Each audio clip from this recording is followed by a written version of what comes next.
Hi, I'm Michael Grinder. I'm going to come to the Ukraine for the first time ever, the 2nd and the 3rd of June, 2018.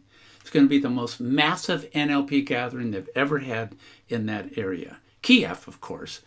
And what are we going to do? The title of the program, 2 days, is going to be called Master of Nonverbal Influence. What is nonverbal influence? You know, when you look at how do people grow, it's because they're ambitious. It's because they want something so bad, they have to have it.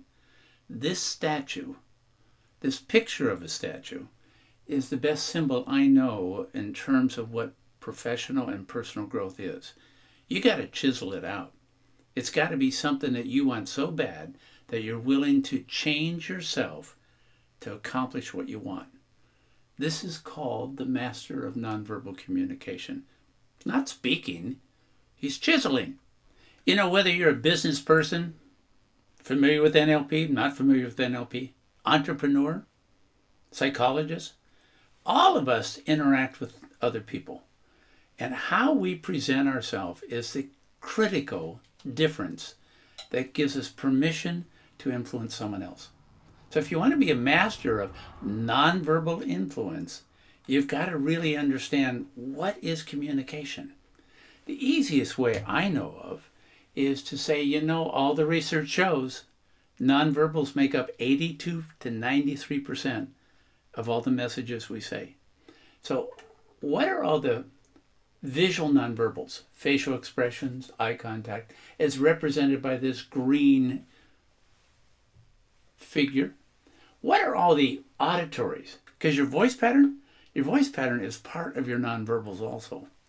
Most people think of nonverbals in terms of the blue, in terms of body language. It's only one of 4. And you know what?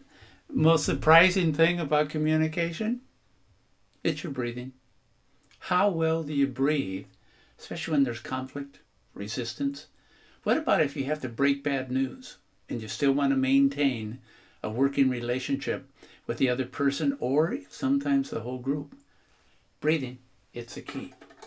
Now, you can read books, you can look at DVDs, you come to seminars because you get to practice. And what you get to practice is how to take all the things you know about nonverbal communication and make sure you can coordinate them so that they work in unison with each other. It's called being congruent.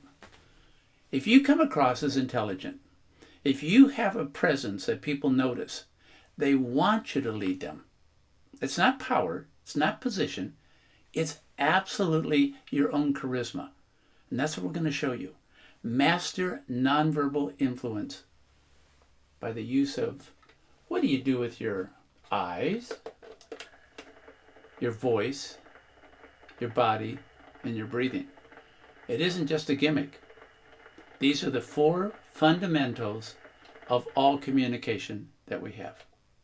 You know, one of the most fascinating things that you will learn about yourself as a communicator is when to trust your gut and when not to. Your emotions are critical. The control of your own emotions determine how successful you'll be.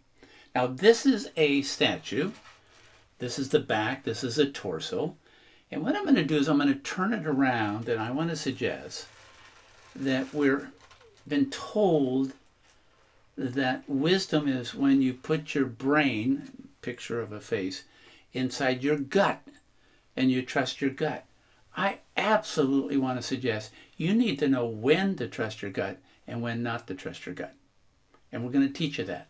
But it all stems from, if you're breathing low, you can trust your gut.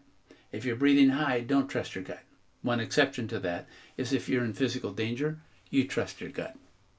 Please come for no other reason than to understand yourself. We would all like to think we're a thinking being with feelings. We're not. We're feeling beings with thinking. You need to know how to control impulses, reactions, responses. You know, I really hope that you do come. I'm going to welcome you. The 2nd and the 3rd of June, 2018, Kiev. And if you would, we want all people to come. We want all people to have an opportunity to know the tools, the nonverbals of what to do with your eyes, your voice, your body, and breathing. It doesn't matter what you do professionally, personally. It's whether you have the discipline and you've had the practice to know how to chisel out, what do you want? How do you know you're moving towards it? And how to be flexible enough that if you're not getting what you want, change. Michael Grinder, I'm going to be in Kiev, the massive NLP gathering we've ever had there. And it's going to be my first time ever. Looking forward to sharing with you what I understand about nonverbal intelligence. See you there.